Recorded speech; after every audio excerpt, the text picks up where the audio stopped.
Hello. So I'm gonna do something crazy.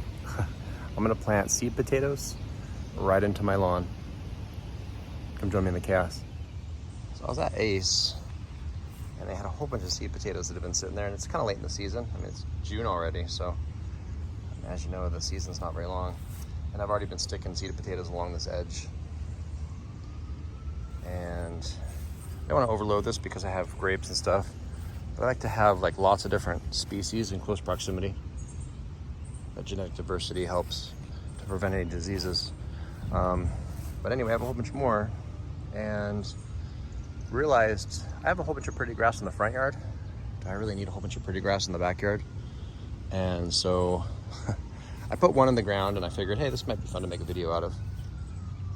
I don't know if tons of people do this.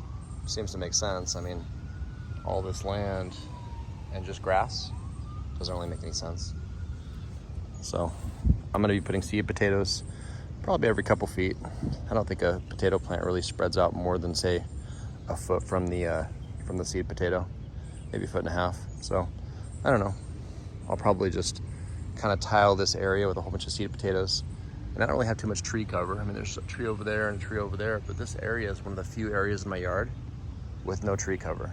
So I think this would be perfect for a giant garden. And then over there, I have a ton of trees that are just covering most of that. And then in the corner, there's an opening that I also have some potatoes.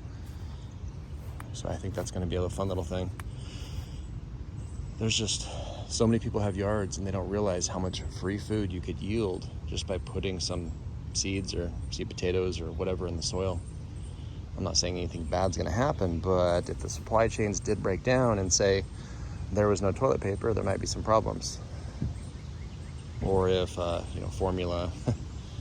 Next thing on the list, I'm guessing, probably not gonna happen. I don't wanna sound crazy, but I mean, if we didn't have any wheat, because not gonna go there, but if there's no wheat, we wouldn't have bread. Or if something happened to our potatoes, then we wouldn't have potatoes. A lot of our staples are reliant on trade, like rice. So if something were to happen between the United States and, say, one of the countries that mass imports tons of rice, we might have some issues. Not that that would ever happen, but I don't want to be too extremely reliant on the grocery store, if possible. And, I'm not saying I'm going to yield 100% of my food from my backyard, but if I could supplement, say, 10 or 20%, that would be pretty amazing for a start. And that's what I'd probably recommend to most people. If you could just start with like 5%, just a small amount, plant some onions, plant something in your backyard and realize, oh, that's easy. I could probably plant potatoes too. Or I could plant tomatoes or berries or watermelon or whatever. I mean, I even have figs that I'm attempting to grow out here. Those are from Arizona, so they're probably gonna die in the winter, but it'd be kind of fun.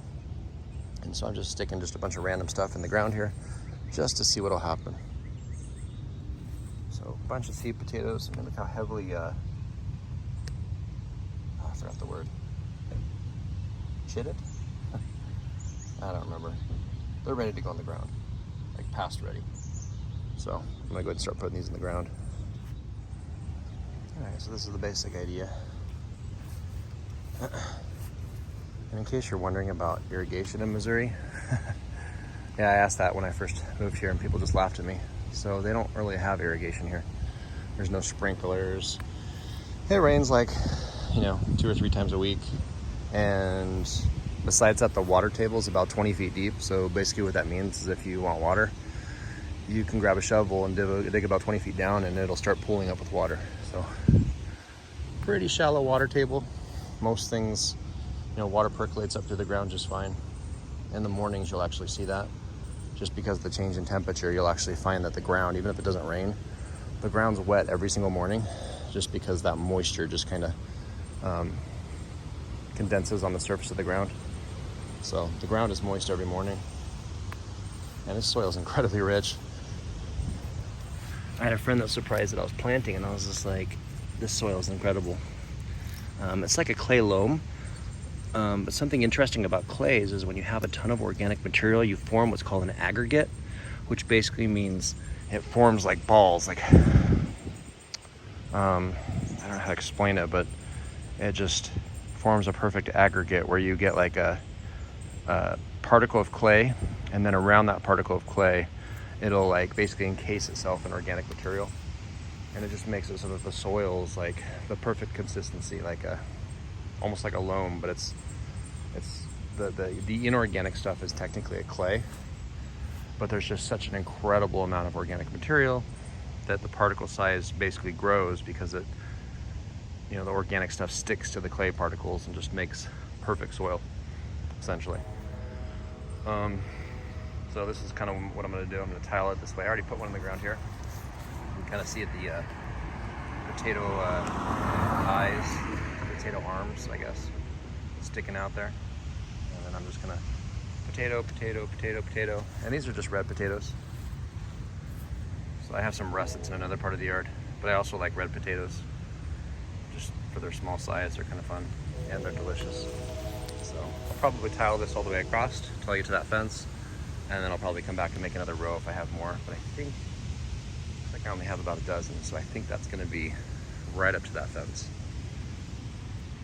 So that'll be fun for the first year, and then I think I can get between a 5-to-1 and a 10-to-1 ratio on the potatoes that I plant. So by next year, I think from this one row of red potatoes, in theory, I should be able to make 10 rows of red potatoes, assuming I plant everything, which I probably won't. I'll probably take, you know, more than half and eat it and cook it and stuff like that.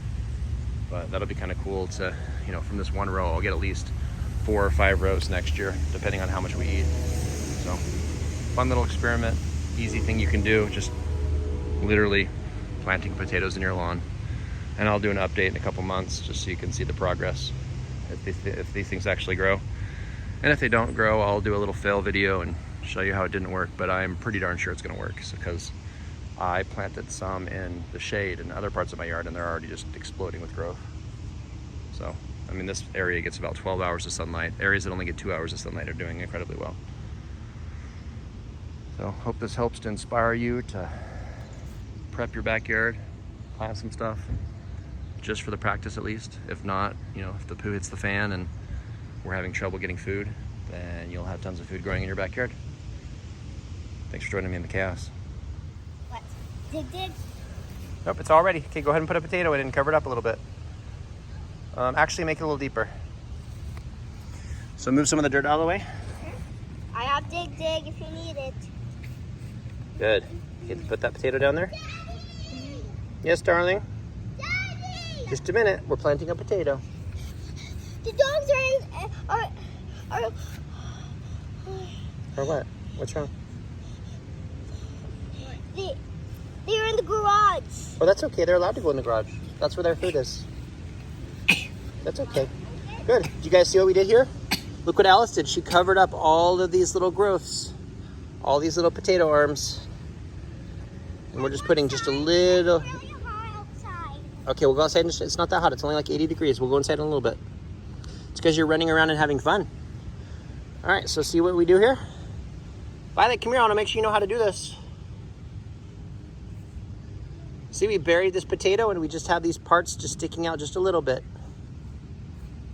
See how they're just sticking out a little bit?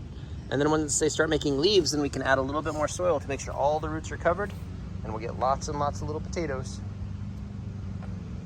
All right, let's do another one. Good job, guys. Whew. All right.